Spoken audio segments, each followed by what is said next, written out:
Good day. Welcome to Westchester Talk Radio, westchestertalkradio.com. I'm John Marino. We are made possible by Robeson Oil, the house that service built. Also by Lipolis Electric. Don't be left in the dark. Get Lipolis. By Hightower Westchester, managing your wealth to a fiduciary standard by White Plains Hospital. Michael Labriola, landscape design and construction of Armonk, and by Tompkins Maritime Bank. We are produced by Sharc Creative. This is On the Beat in Westchester. We are joined by Steve Greenberg, Pollster, Siena College, Siena Polling Institute, right outside Albany. Steve Greenberg, welcome back. It's been a busy time for you, a quite historic time around New York State. We begin with our new governor, Kathy Hochul. What are the early returns on the job she is doing, or at least intends to do? Sure. Well, let's remember, at this point, she has been in office for, tomorrow will be 4 weeks. When we were talking to voters a week or so ago, it was 2 to 3 weeks she had been in office. And what we found then was 42% of New Yorkers say they have a favorable view of Kathy Hochul, 17% have an unfavorable view, but 41%, 2 out of every 5 voters, still doesn't either know enough about her to have opinion or has never heard of her. And John, not particularly surprising. Why? Because, we talk about candidates, new governors, presidents, mayors, having a honeymoon with voters when they first take office. But that honeymoon comes after an election, when they won the election for that office. And then there's a transition period of, 6 weeks, 8 weeks until they take office. Here we have a case where 2 weeks before she became governor, Governor Cuomo announced that he was resigning. So a lot of voters didn't know her. If you go back to April, the last time Siena had asked about Kathy Hochul, her favorability rating was 18 favorable, 13 unfavorable, with more than 2/3 of voters never having heard of her or didn't know enough about her to have an opinion.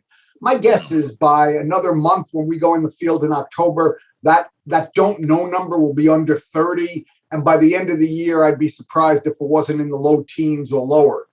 But the other thing is, voters they're sort of hopeful, and they're optimistic that Hochul will be successful on key issues that matter. So we said to voters, do you think Hochul will or will not succeed in addressing these issues? Ensuring a safe transition back to in-person schools.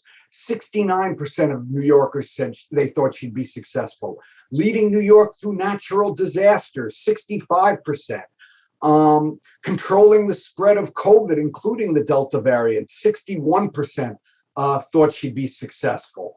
So we look at that and say voters are willing to give her a chance. Even Republican voters, on many of those questions, a majority or plurality, say they think she'll be successful. So New Yorkers have a lot to learn about their new governor, but she's got a bully pulpit, and I think New Yorkers will learn about her very quickly.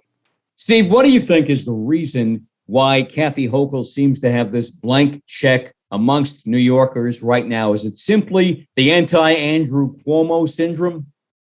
No, I think it's that New Yorkers really don't know her. Look, we tend to know our presidents, our governors, our senators, our mayors, but look at some of the other statewide elected officials. Our Attorney General, Letitia James, has won statewide, has won citywide in New York City a couple of times. Right now, her favorability rating, 38 favorable, 18 unfavorable, 45% don't know enough about her to have an opinion or never heard of her. Very similar to what Hochul's numbers are. Look at Tom DiNapoli, the state controller for more than a decade now. He's won 3 statewide elections, including being the largest vote getter in at least 2 of those elections. Right now, he's at 22 favorable, 14 unfavorable, with nearly 2/3, 64% who've never heard of him or don't know enough about him to have an opinion. So voters don't really know who their lieutenant governor is. We actually included the new lieutenant governor, Brian Benjamin, in this poll. He's got a 15 favorable, 9 unfavorable, with 3/4 never having heard of him or don't know enough about him to have an opinion. And he just ran for city controller in New York City this past spring. So right. people don't know their elected officials the way I would like them to, the way I pay attention because I'm a crazy person.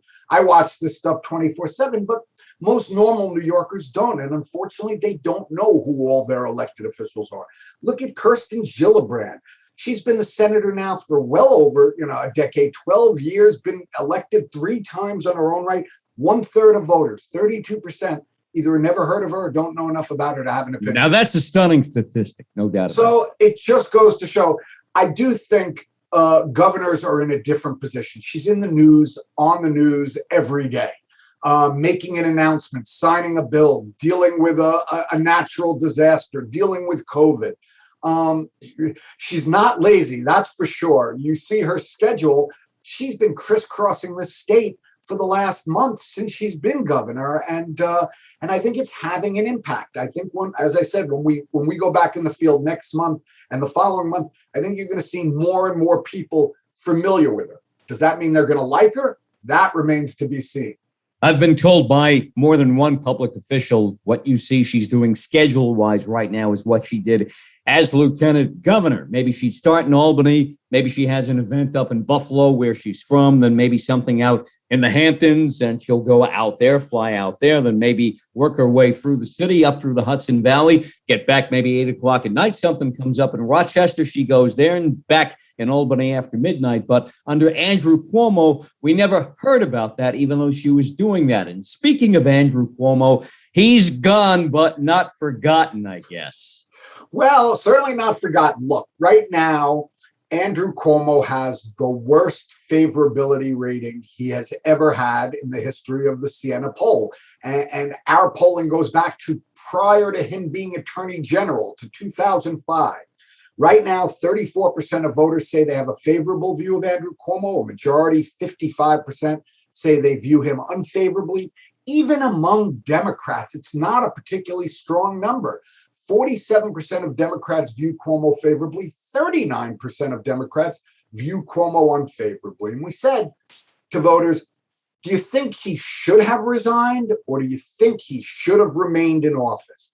More than 2/3 of New Yorkers, 67%, said by resigning, he did the right thing. 26% of voters wish he would have stayed in office.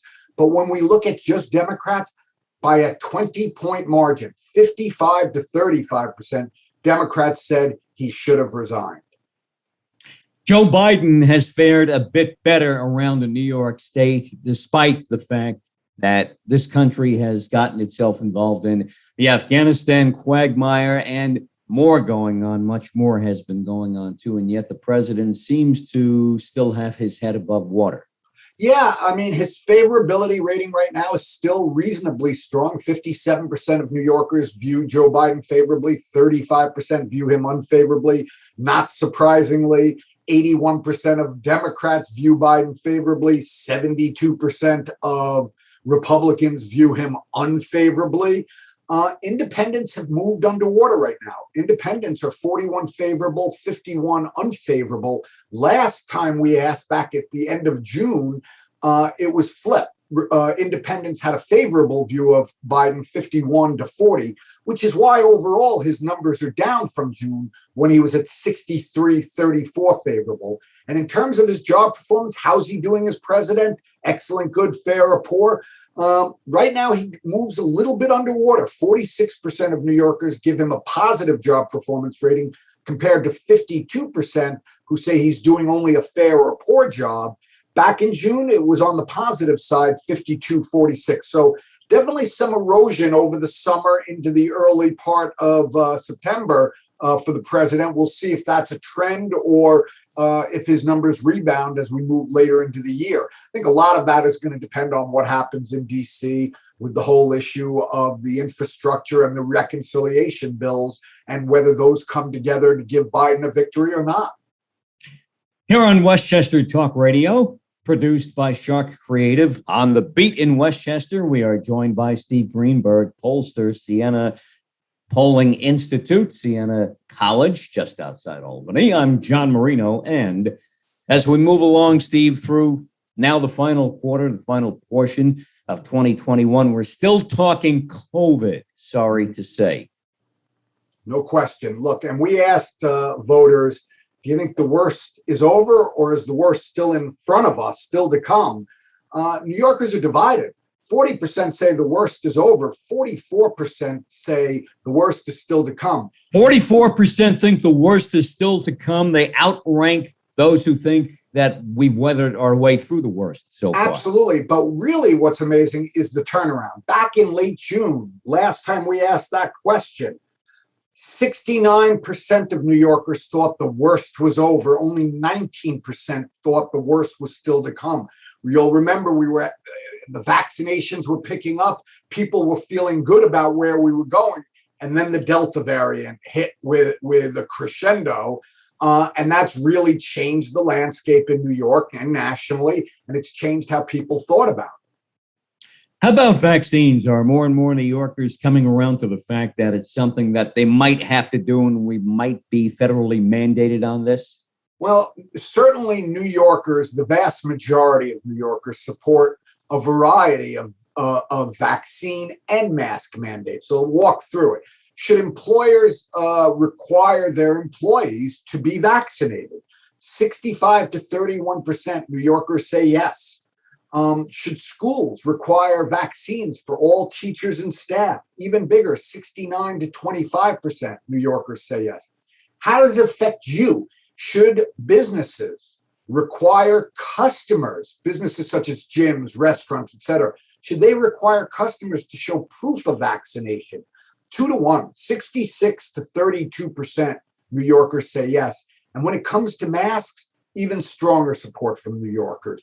Should government require masks in indoor spaces? Yes, 74%, no, 21%.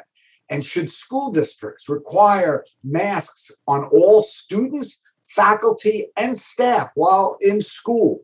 78 to 18%. So more than 3/4 of voters.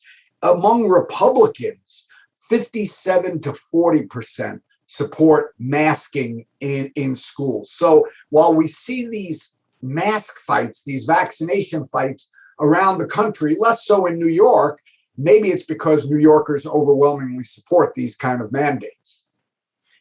Steve Greenberg, Siena Polling Institute, Siena College, outside Albany. Steve Greenberg, the future of this state, the future of this country. What do most New Yorkers think?